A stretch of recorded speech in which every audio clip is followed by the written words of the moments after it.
Hey everyone, this is Kayla with March and Ash. And before we get to the show, I wanted to let you know about a great chance for $7,100 store credit as part of our 710 celebration. So from June 10th to July 10th, go to marchandash.com/710 to sign up for your chance to get $710 store credit.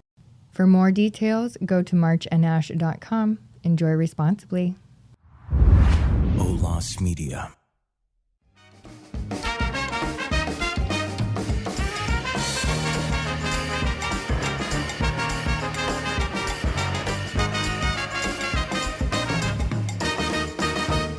This is Cannabis Enlightened with Dr. Leroy. Hello, everybody, and welcome to Cannabis Enlightened, brought to you by March and Ash. I am your host, Dr. Leroy. And once again, we are delighted to have the folks from Olas Media produce Cannabis Enlightened as they put their magic touch on all my podcasts.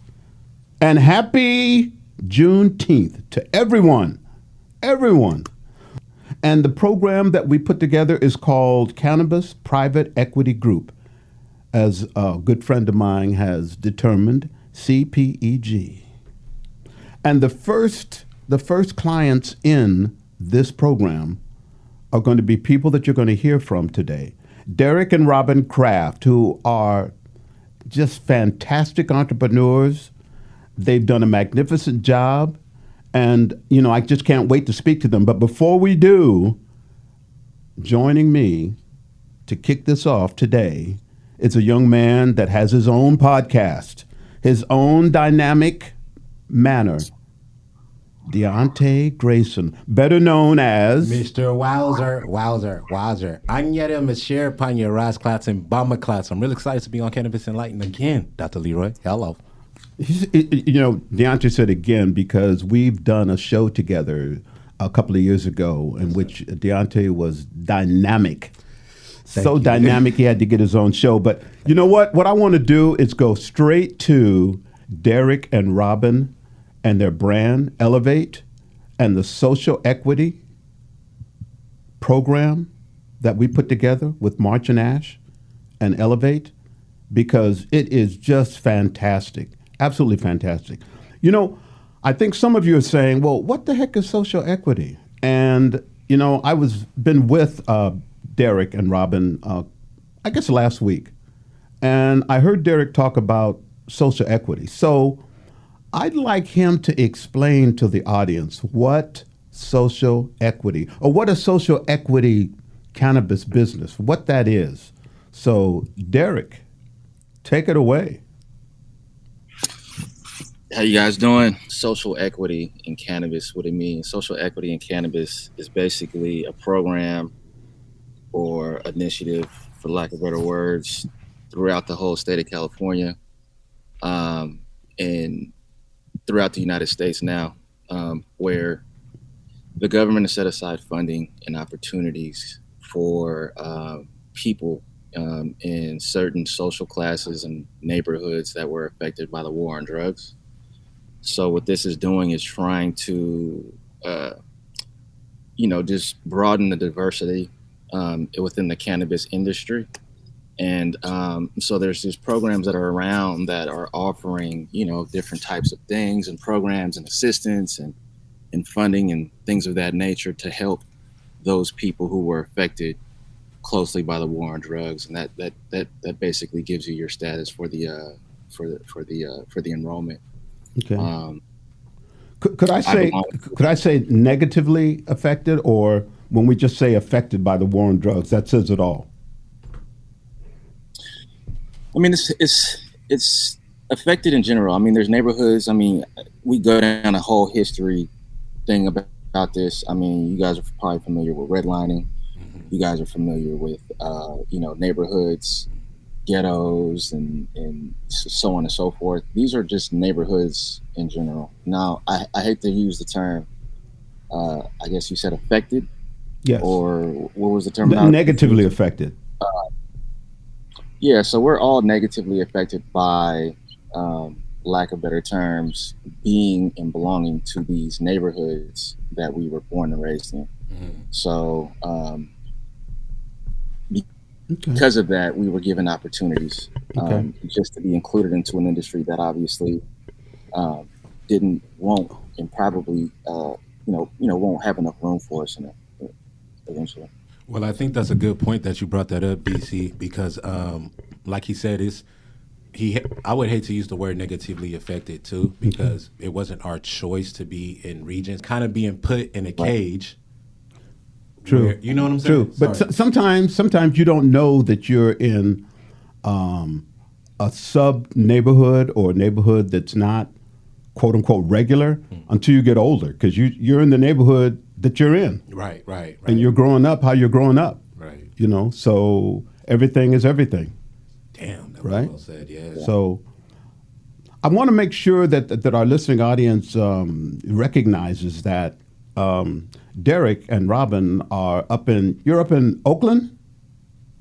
Sacramento. Sacramento, going north. Macramental. Yeah, and with us remotely as we do this podcast. So we appreciate you tremendously, because as an entrepreneur, and I think Derek has pointed this out to us many times, you do many, many things.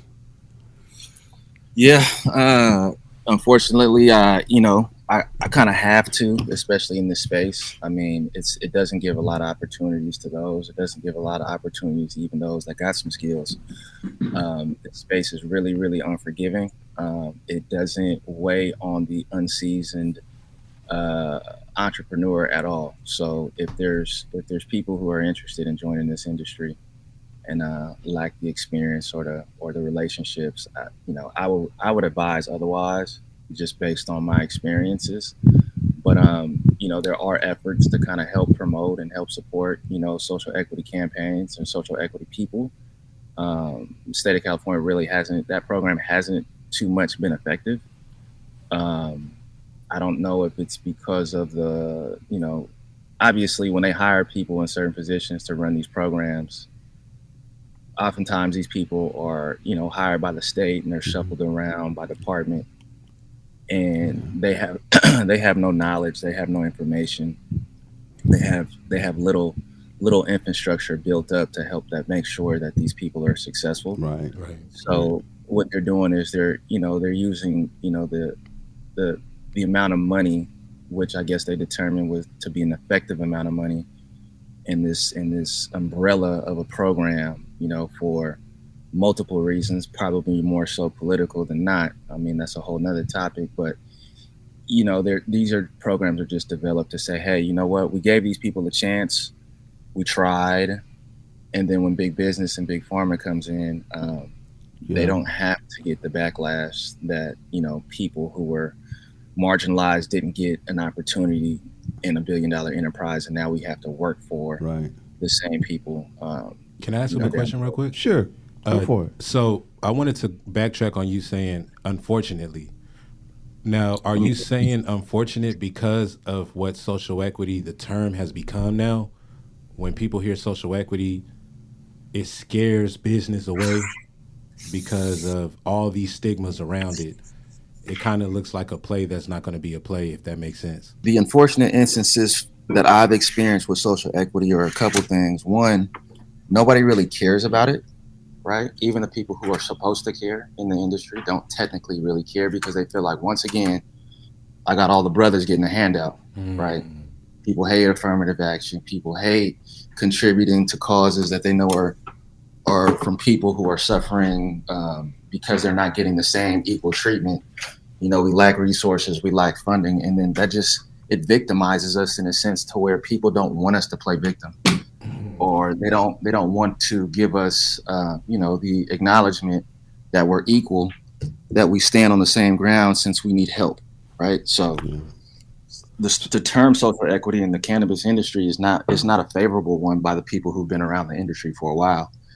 And it's really not even one of those ones or one of those words or terms that even people who don't understand it, I don't know. I don't think they feel that impacted by it. I don't feel like they think that it's that big of a deal, because it's just a situation that we're faced in. I think we're in cannabis. I really like the way you framed that, Derek, and answering Deontay's question. And I think this would be a good time to bring the social equity, Derek and Robin and March and Ash together as to, how this project, how this program happened. And I'm going to ask my co-host to, help me with this too. But I honestly have a question for you. Yeah. Oh, you have a question for me? Because Okay. for the listeners that's listening right now, a lot of the things that's going on with CPEG, literally everything that's going on with CPEG is because of Leroy having a plan for how many years, would you say? God. The years that I taught the business of cannabis, I did that for about 5 years. Word. Yeah. 5-year vision. So Leroy, what made you in cannabis business?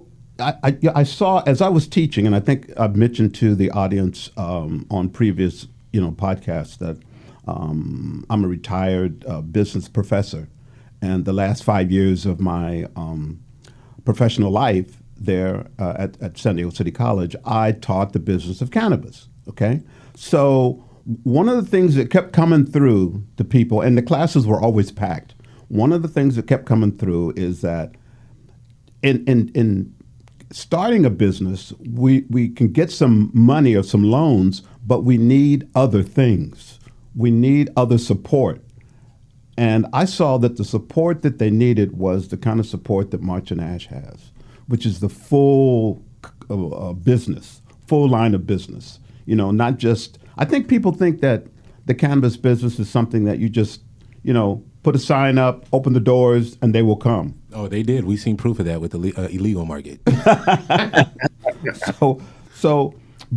And I think you can verify the fact, Derek, that it's not that way. There's a lot of moving parts that have to be attended to in the cannabis business, a lot of which March and Ash has already, put together, starting it, make mistakes,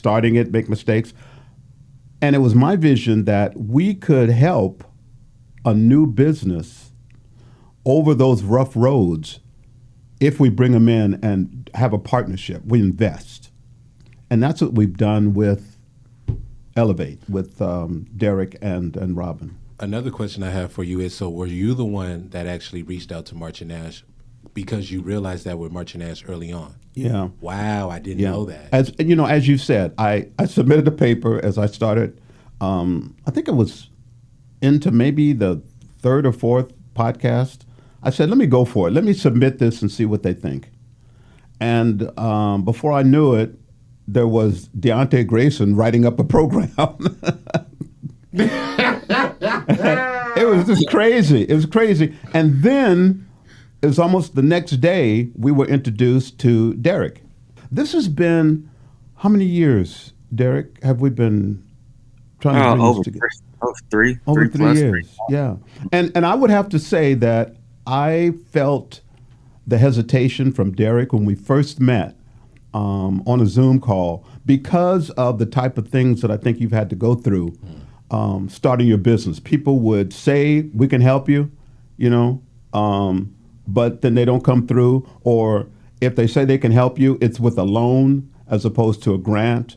So you got to pay stuff back. So you got to pay stuff back while you're trying to start a business, while you're not sure what your sales are going to be. You got to pay something back. Now, in fact, that kind of helps you, but you need more than that. It's more than the money. And I think maybe you can speak to that, Derek. Would money alone be a sufficient asset to you? Great question. Short answer, no. Okay. Money alone is not going to help anybody in this industry. I mean, for me, it's really basic. I think the surveys and studies and the information is out. I mean, you have to look at companies throughout the state that are doing well from, outside looking in, and look at their infrastructure and look at how much capital they've raised and look at how many positions and different things that it takes them to run their business. Mm-hmm. I oftentimes, before I look into, what it takes for me, I have to kind of compare apples to apples with some of the best, or some of the ones that are actually in the game. And so everybody needs money to start a business, but money is so low on the totem pole because of how difficult this is, that it's oftentimes used as just like the Band-Aid to get somebody going and get people interested in different things like that. But you need so much more. You need literally so much more. So, not to cut you off, because now I got to ask both of you guys, because we're in this program and we see the cannabis industry. If we're going to do apples to apples with business to business, alcohol and cannabis, right? It's pretty much the same exact thing with how it outlined. It was a black market in alcohol, black market here. It's hard to regulate it. It wasn't as hard to put alcohol on feet, though, as it is with cannabis. It didn't have the raising capital parts. So it's making me think, did they infrastructure the cannabis business like this to intentionally keep African Americans out? Because it's kind of structured like it's just for a white MSO, where you have shareholders, where you have to have these pieces in order to have a successful cannabis business. It's kind of, the alcohol industry definitely didn't have that. Right. I would have to take a page from Derek's book and say, short answer, yes. However, I think I would expand it to say not just people of color, but people that don't have money. If you don't have money to put into the cannabis business, you're not going to go anywhere. The money and the knowledge. I remember prepping to teach the class, and quickly I found out that the people that know the most about the cannabis business were in prison. Now that is a truism. That's super true. They're in prison, and they know how to run the business from the ground up. Yeah. From finding the product to packaging the product to putting it on the shelves to selling it, the whole 9 yards. They know how to do that. The people that I would come in contact with at a lot of the cannabis fairs and so forth, and conferences and what have you, they were just figureheads. They said, here's the product we have. But you start asking them questions and they don't have it. Wow. They don't have it. Yeah. But when I spoke to people who had literally been to jail with respect to cannabis, they could talk to you all day and night. Right, because they were in and out. Yeah. And it's unfortunate because, like you said, if it is like that, that's probably why the steam is moving so fast and why descheduling is going to be what it is, or why it's being descheduled now, because they're drug dealing us. Yeah. You want a cannabis business, it costs this much. Like, whoa, okay. You dealing me. Yeah. So I want to make sure that our listening audience understands, or that I have been plain enough to say that as March and Ash has involved themselves in this business with Elevate, with you, Derek, and Robin, it is as investment, as a partnership, not to take over. We have no vision to take over. We want you to be successful on your own. But the ecosystem that you need to drive your company is what we need, and what we need to provide, and what we are providing you to help you to be successful. It's agreed upon before you speak, because for the listeners that don't know and for the brands that don't know about how Derek's ecosystem is, it's just him and his wife doing everything. Amen. So Derek wears so many hats when it comes to designing the product, to sourcing the product, to bringing the product down. And there's a lot more hats outside of that. He has to talk to us for hours, outside of him having a family and doing trainings and stuff. And it's very important to understand that this is the type of route you're going to take as an entrepreneur that is a social equity recipient, about to be in a private equity program. It's stressful. Right. Yeah. This podcast is the first time that I have had an opportunity to be on a Zoom with Derek, and he's not on the road. Bro, really? Though, you're not even in the car. You're not in the car. So The only thing, I thought he was gonna be sitting in the car. Y'all ready? and that is a result of the hats that Derek wears. And he says, like, I want to talk to you, brothers. I really like you, but like, I got to support my family. Oh, yeah. A wife and 3 children. I gotta pay the bills, and I can't pay the bills sitting talking to you guys. No, yeah. It's a lot of it's a lot of tasks, a lot of responsibilities. I mean, like I say, I go to the best companies, the A companies, the B companies, and see if I'm going to rank them from 1 to 3. I take a look at their infrastructure. I take a look at what they have, what they do, who's on their sheet, who's on their board. You can kind of model all the roles and responsibilities it needs in order to be quote unquote successful, right? So then you take a page out of my book where every seat that's taken from a regular company, like I fulfilled myself without no actual technical infrastructure, no actual technical finance or investment or anything like that. I have everything is out of my own pocket. I package my own product. I source my own product. Most, if not all, the vendors who accept my product are relationships that I've built, and they take time, and they take hours, and they take years sometimes to even materialize. So that's a whole nother situation. So there's no point click, pass, go collect $200 situation here. I'm driving to go get my own stuff. I'm delivering my own stuff. I do my own trainings. I do my own this. I do my own that. Whereas typical companies, more capitalized companies that have backers and investors and silent partners and infrastructure and you name it, can put people in certain positions to have salaries and different things like that. I operate on 0 salary. I operate on 0 contributing economic monies from outside resources. I mean, everything is really just directed by myself. So it does make it hard. It makes it challenging, and next to impossible. Let's talk about your brand for a minute, okay? How did you come upon even the name, and then what is the product that you have on the shelves? And I would say your product is in all the stores, all the March and Ash stores. So you also talk about that. So this is the product that I have right now is one of many that I want to bring to light. Right, it was the lowest hanging fruit, and I have to talk about the because there's some listeners who probably are interested in coming into the industry. Right, so so I'm trying to give a little insight as to direction as to why the brand is the way it is currently. Right, but there's more to come. So right now the product is it's a living soil option. It's cheap, it's great, it's an affordable price.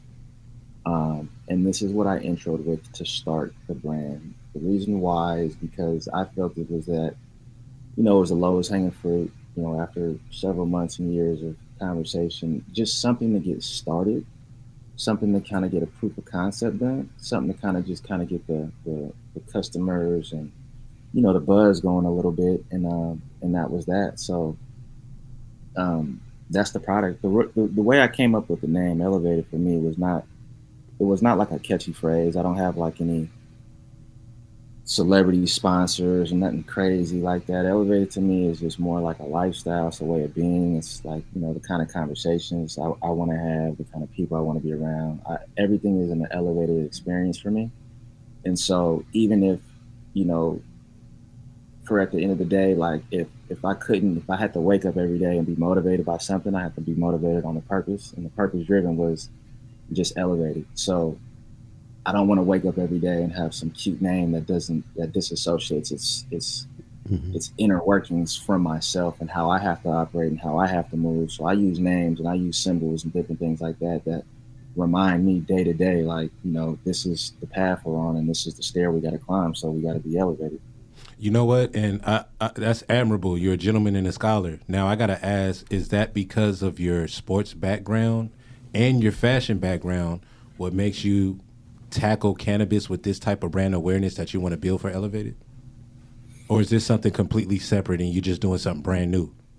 No, I think so. For the listeners, I did have a history in doing sales for a lot of known brands out of the Midwest for some years, and was successful in that. They were all urban companies or whatever. Companies like Rockaware and Shark Fit, and I'm telling my age now when I get to talk about Baby some of this fan, huh? stuff. Look, Baby yeah, would you say fan, that?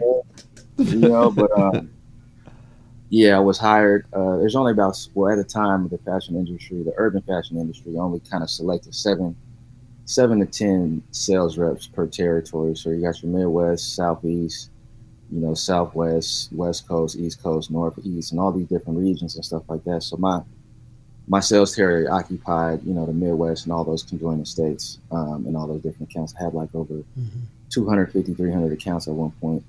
From the likes of East Bay Magazine, shout out East Bay Magazine back in the day, Big and time. a couple of different other ones that, are still around, still going. The problem with the urban industry, like everything else, a lot of the entertainers and athletes and musicians who were associated with these brands, they were just faces. They were just, the company's likeness. So I start to develop, and have good ears and good listening to the infrastructure and the inner workings of some of these companies. When I would be on these same Zoom meetings and I would be in these same boardroom meetings and I would be a fly on the wall, I was able to soak up and go to school and learn and educate myself, and didn't even know why I was in that seat at the time that I was in there.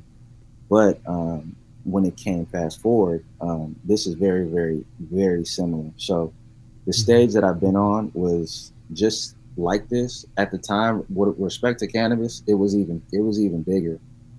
The amount of money that was coming in from fashion per territory, these events, these trainings, these different things, it was on a scale that I think cannabis will get to. It's just not there yet because, obviously with descheduling and different things like that. So the way I tackle the brand is very, very similar, in a sense to where I kind of know how and what it needs to look like. Deontay, we always talk about this. Yeah, I know what it needs to look like in order to be a brand that I have known to be successful in spaces where they're challenging, especially the urban community, so on and so forth. And I speak to the urban community more so because those were the brands that I represented and sold for, in my territory, in my regions. And even as good as they were, they typically only really lasted, a handful of years, in comparison to your Nikes and Adidas and your Lacoste and your Polos and all these different brands that weren't as urbanized as, your Rockawares and go down the list. They have a very, very small niche, and they have a very, very different style of how, they need to be brought to light. Right. And the amount of efforts, and so all these different things encompass the way the brand needs to be built up. And so I took that skill set and I took that information, and hopefully with the right situation, the right vertical, the right contributions, the right, the infrastructure, I'll be able to not only do that as effective as I did it in the past, but also, bring it to an industry that's very, very new, who hasn't really adopted these principles, who kind of is overlooking a lot of these principles, just because they think it's cannabis. And I'll be able to implement a lot of those things and hopefully make a successful national company here with cannabis. I think the interesting thing about the answer to Deontay's question is that you didn't just wake up one day and say, "Oh, I'm going to go into the cannabis business." You had years of experience working for top companies, and that was your education, that was your schooling. But even with that, as you came into the cannabis business, you still needed more. Need a lot more. It didn't stop with me. I mean, just to highlight some of the things that I did in the Midwest, like I had a mentor. I worked for these companies, so I got paid a very, very good salary, commission salary plus salary from these situations. I was going to Vegas every couple of times. I mean, there was a lot of infrastructure needed, and it was just closed. There was a lot of infrastructure needed. So even now, which was one of the reasons why, I was hesitant and didn't want to bring the brand out too soon was because I know, the shelf life and what's required in order to bring a brand to light, in order to have a brand sustainable, in order to have a brand to be successful. I know what it needs, and I know what kind of heartbeat it needs to have. And I didn't have that. I'm not equipped with that on my own. So I was very, very hesitant to do that because I felt that the day that I did that, the brand, would die, basically. Because, you're only as good as your infrastructure. Sure, to be sure. honest. And that's the kind of infrastructure that I think this program brings to Elevate. CPEG, with the help of March and Ash, and as I've spoken to the audience and let them know that I'm a board member of Groundworks Holding, we're bringing that infrastructure, that ecosystem to your company so that you don't have to wear as many hats as you've been wearing, and that you can get deeper into the market, or you can get into the market. Because I think prior to, how many months, has it been 6 months or less? Your product is on the shelves of every 4 months. 4 months, okay? 4 months, your product has been on the shelves of March and Ash, all our stores. But how long have you been in the business? I've been in business for a long time. I got licensed in prior licensing. I think it was around, first application for around 2019, around 2020. I got to look back at it, but it's been some time. 2020, so we're talking 4 or 5 years. You've been really, really hustling. Yeah. And you've been delivering, right? I think when we first talked to you, you were on the road delivering your product. 3 years ago, it was a different time, different situation. But yeah, I was delivering product. I was trying to get the attention of people who I felt like could help, right? And so, the delivery was able to, get enough feedback and enough motion from, the people around to, reach out, shout out Reggie. So, like I said, things always happen for a reason, and things happen the way they did, and they happened, pretty effectively. So, it was the egg before the chicken. So, I had to deliver at first. I had to make these calls. I had to get these relationships, and now we're here 3 years later, trying to take over the world. You taking it over, man. Hello. It's a matter of no time. You're gonna have it over. And I think I mentioned it already at least 2 times, that your product is on the shelves of March and Ash. And not only is that on the shelves, but I know, because you've told me, that you design the packaging for your product. Yeah, I design. I have to. When you look at the costs of everything, the cost that you would need to hire somebody to do certain things, you wouldn't be able to. This wouldn't happen on a grant or a budget or even a loan. It's not. You're going to be paying so many different people with so many different titles and experiences that it would be a waste of time. So I did design everything. I do design everything. I specifically want to design everything because I feel like the brand is dear to myself, and I couldn't. It's like an artist or a painting. Like, I can't convey the same message that I have in my head and my heart to another person. Right. And so I've tried designers before. Right. I've tried designers just to lessen my load, and it takes more hassle and more headache to design from that seat of a person who's designing, because they get paid hourly, they get paid salary, they get paid. So there's all these different things. They don't have the same culture. They don't have the same background. They don't come from where I come. So they don't see the field as I would see it. So I can't push that out. I can't push that emotion out. So I just do it myself. Right. Can you talk for a few minutes about just recently, as I alluded to a few minutes ago, you and your lovely wife were here in San Diego doing what's called bud tender education, presenting your product to the bud tenders in the stores.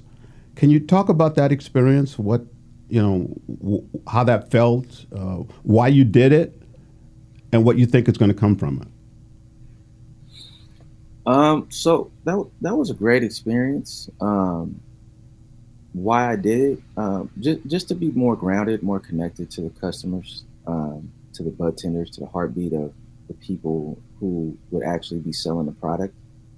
The takeaway I got from that, I mean, it was very, very warm. Honestly, it's something that I would want to do like very, very often, especially with stores and retailers, just to get on a more personable level.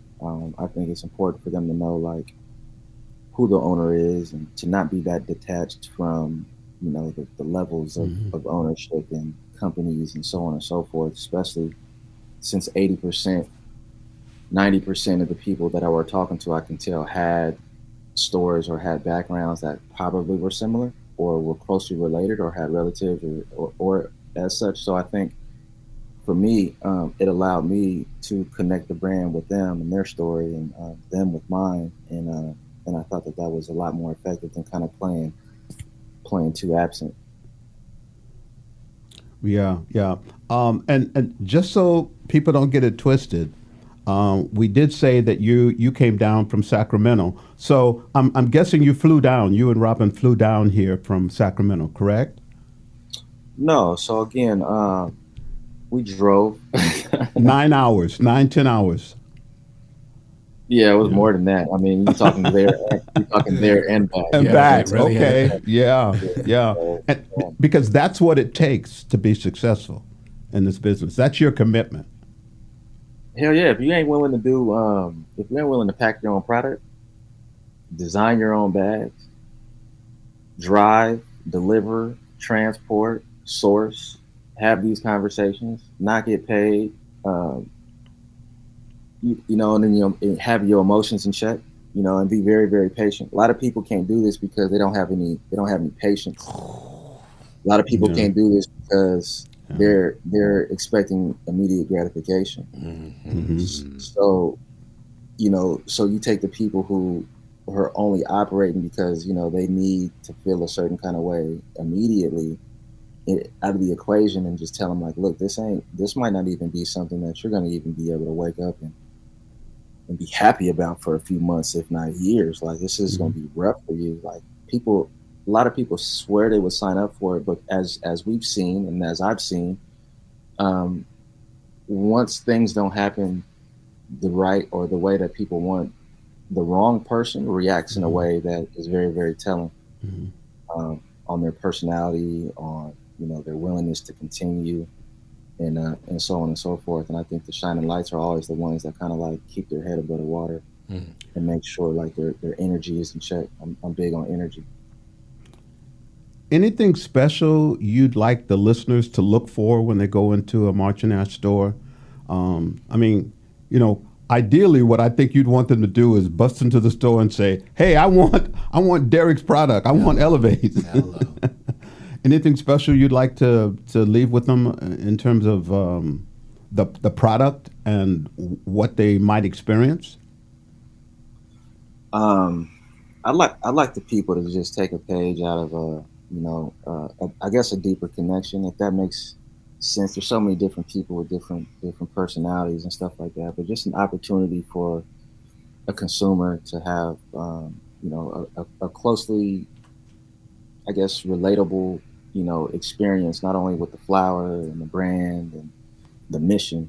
I think there's so many things that contribute to the final product. I think there's a lot more important than just the product itself. I mean, we can go down the list of all the products that are on shelves, and if you haven't met the owner, if you haven't listened to the owner speak, if you haven't seen or touched or felt the owner's presence, if you haven't experienced some of the trials and tribulations the owners have been through in order to get this far, and what they do on their own, as well as the mission, as well as the contributions, I think it's a body of work. And so when you get through all that turbulence and you realize like this is a normal person, this is a normal situation, he has normal situations he's been through, and then you get to the product, and the product is it's not, for lack of better terms, the wig on the pig. It's actually a product that was sought after.